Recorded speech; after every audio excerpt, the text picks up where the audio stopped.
Beredar sebuah video keributan dalam kegiatan vaksinasi Pfizer di Mall Cilandak Town Square, Cilandak, Jakarta Selatan pada Selasa, tanggal 24 Agustus tahun 2021. Mereka beradu mulut dan saling berebut antrean vaksinasi Pfizer.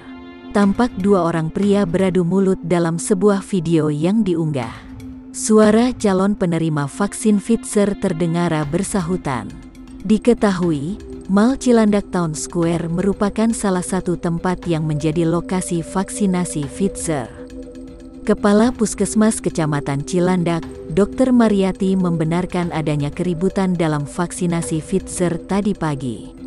Ia mengatakan, keributan tersebut terjadi pada awal penyelenggaraan vaksinasi. Ia mengatakan, adu mulut dan saling berebut antrean vaksinasi Pfizer disebabkan oleh animo masyarakat yang tinggi. Mereka berebut ingin mendapatkan vaksin Pfizer. Mariati menyebutkan, kegiatan vaksinasi Pfizer di Mall Cilandak Town Square diselenggarakan oleh Badan Intelijen Strategis, BAIS, TNI.